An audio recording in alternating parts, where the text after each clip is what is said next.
yang kami muliakan sesepuh,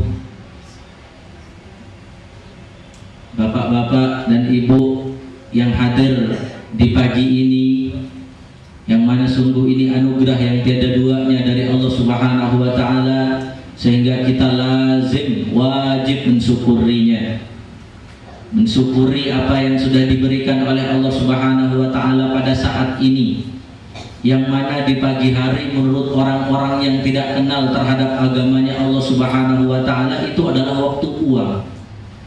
Di pagi hari itu tidak bisa digantikan dengan waktu yang manapun, karena itu menurut orang-orang yang tidak kenal terhadap Allah Subhanahu wa Ta'ala, tidak kenal terhadap kemuliaan majelis ini, tidak kenal terhadap Rasulullah Sallallahu Alaihi Wasallam, waktu pagi itu adalah waktu mencari bekal kehidupan yang hanya berkisar di antara 60 sampai 70 tahun ini.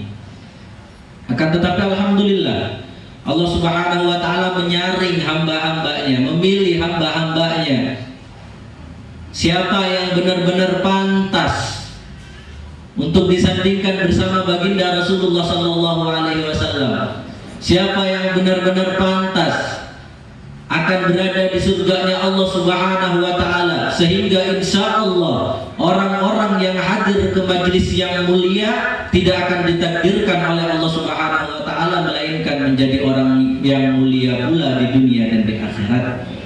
Yang semoga kita termasuk orang-orang yang benar-benar dimuliakan oleh Allah Subhanahu wa Ta'ala dengan hadirnya kita di majelis yang mulia ini.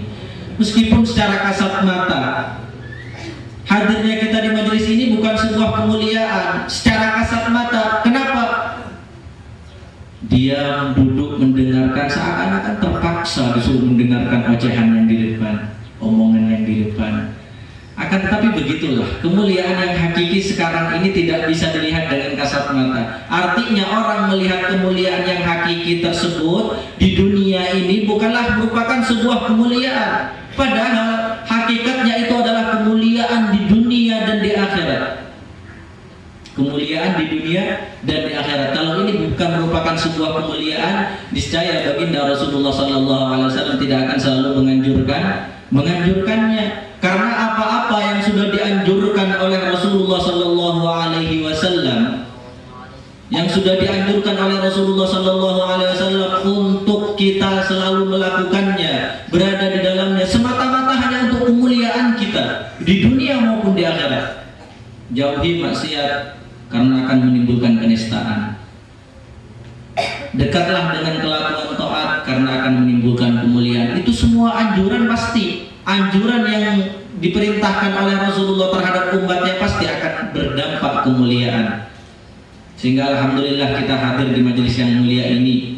Akan tetapi jangan merasa yang hadir di majelis yang mulia ini, jangan sampai merasa kita itu benar-benar lebih mulia daripada orang-orang yang di luar sana.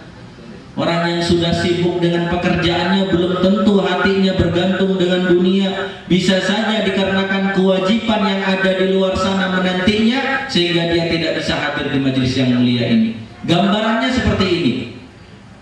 Tukang becak yang ada di jalanan, barangkali dia tidak bisa hadir di majelis yang mulia ini karena dia punya anak istri yang di rumah yang harus dia beri kebutuhannya, ataupun tukang becak di jalanan sana mereka itu mempunyai anak yang ada di pondok pesantren, sehingga ternyata meskipun mereka diam di pinggir jalan sana, mereka lebih mulia daripada diri kita. Kenapa? Kebaikannya sampai terhadap orang yang lain, akan tetapi kebaikan kita hanya kita